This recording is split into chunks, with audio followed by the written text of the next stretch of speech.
Crypto prices in the red to kick off the week. As of noon Eastern, Bitcoin dropped about 1%. Ether dipped slightly, but stayed above the $1,600 mark. Just under 17,000. The move to 23, 24 was very quick. And then it really did hit a wall. It tried a couple of times. I think it got above 25 just barely, but didn't hold and definitely didn't continue to move like it did for the first 40%. Yeah, we've actually seen the correlation between Bitcoin and the NASDAQ 100 really decrease this year to date. And I think it's interesting. I think it's a reflection of the rally.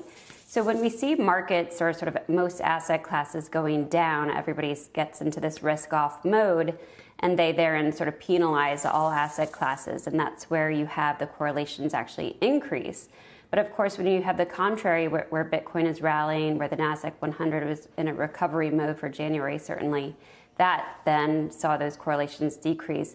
And that, if it's sustained, kind of puts us back into the frame of mind that we were in 2021, a much better environment for Bitcoin. Will Bitcoin reach an all-time high again in 2023? How should investors approach Bitcoin in 2023? There are several views and predictions on Bitcoin. Some are bullish and some are bearish. In today's video, Max Keiser shares his thoughts on why he is still bullish on Bitcoin, even though Bitcoin lost nearly 65% of its market value in the entire year of 2022. He has also shared his advice for the young investors. To know more details, stay tuned till the end of this video. For more videos on economy, crypto, and market trends, be sure to subscribe to my channel. You can also hit that bell icon to never miss any video. Let's get into the video now. 100,000 years or more, specifically over the past 5 to 10,000 years, over the past few hundred years, obviously the gold has become the number one money because it has great attributes. If you're somebody traveling around and you need a medium of exchange in a way that it gives you the ability to travel through time, because gold's purchasing power due to its scarcity remains constant. And it allows you to travel through space because it's somewhat portable, it's divisible, it's fungible. So with gold, you have the ability to be free, to walk anywhere. I think you can go anywhere in the world. If I have gold, they'll take it.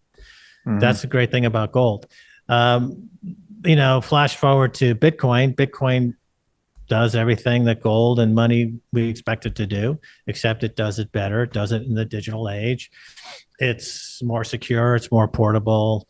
Everything that we talk about Bitcoin. So Bitcoin represents the long search for perfect money in that sense. And as a result, it has caused massive neurological problems in people who are incapable of handling this idea of perfect money. Again, so you have someone like a Sam Bankman-Fried who looks at the quote-unquote crypto market and becomes the biggest crook in history. And then you have somebody like a Michael Saylor or a President Bukele who looks at it and says, this is actually a way to help or engineer our lives and our economy in ways that are going to benefit everybody, right? So it has this is where we're at now with Bitcoin. It's cleaving the society. 2022 has been very rough for all the cryptocurrencies, including Bitcoin.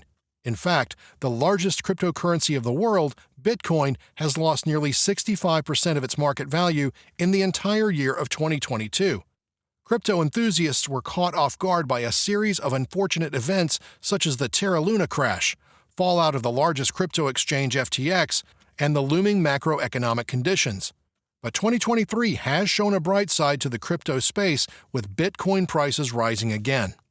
The long search for the perfect money has been a quest for something that can't be inflated away by governments, that is easy to transport, and universally accepted.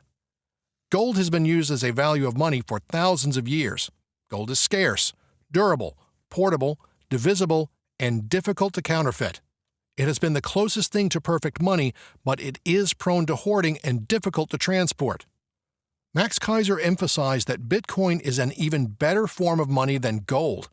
Bitcoin represents the culmination of this quest and comes the closest to perfect money that has ever been created.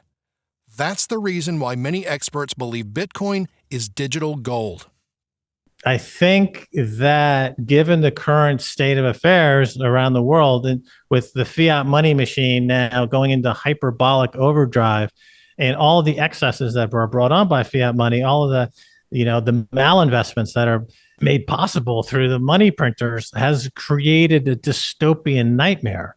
And so this is sadly for the Zoomers, the Gen Zs out there. I feel kind of bad for them because they're walking into the buzzsaw of probably the worst financial social disaster in 1,000 years. For us boomers, we're like, oh, well, we had a great 40 years, whatever. But for the Zoomers and the millennials, though, it's a dire situation. So I would encourage the younger generations, load up on Bitcoin, because that is definitely a way to create a bulwark against what I perceive to be a growing cascade of interlocking and reinforcing problems. Despite the initial good tone, analysts point out that it is difficult for the reigning cryptocurrency to improve its current situation due to the uncertainty offered by the latest series of macroeconomic data. But Max Keiser is more optimistic towards crypto space and advises the younger generation to load up on Bitcoin. Bitcoin is an asset with an incredible potential that is uncorrelated with other asset classes.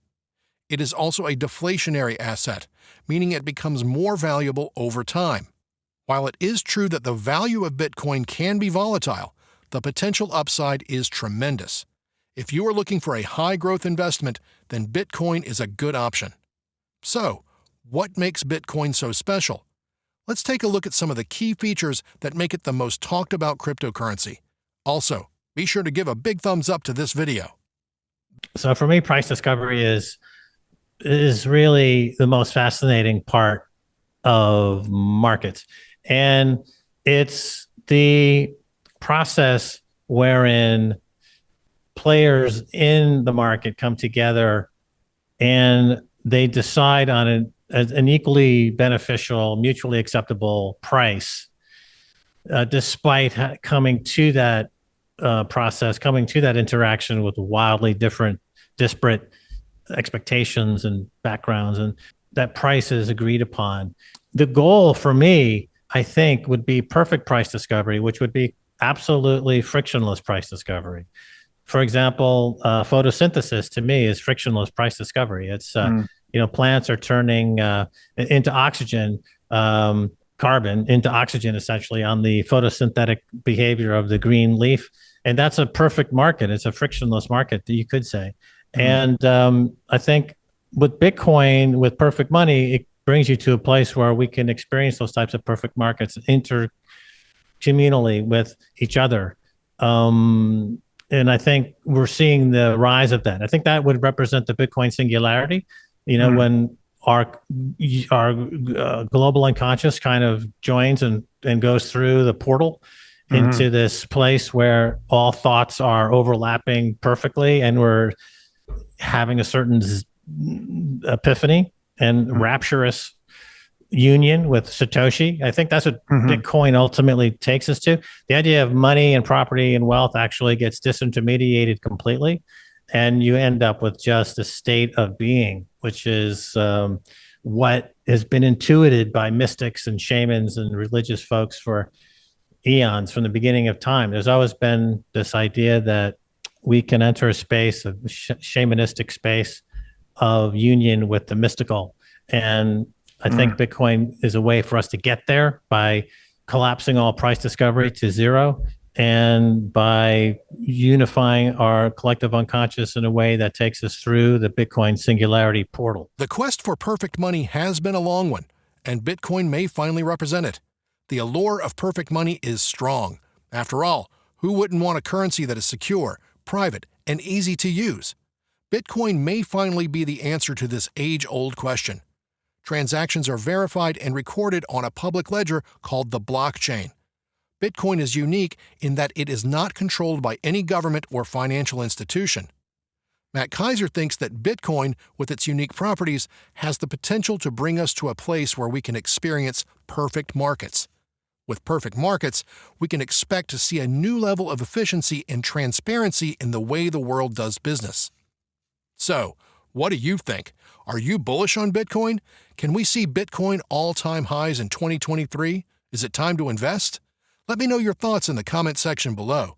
For more videos on economy, crypto, and market trends, be sure to subscribe to my channel. You can also hit that bell icon to never miss any video.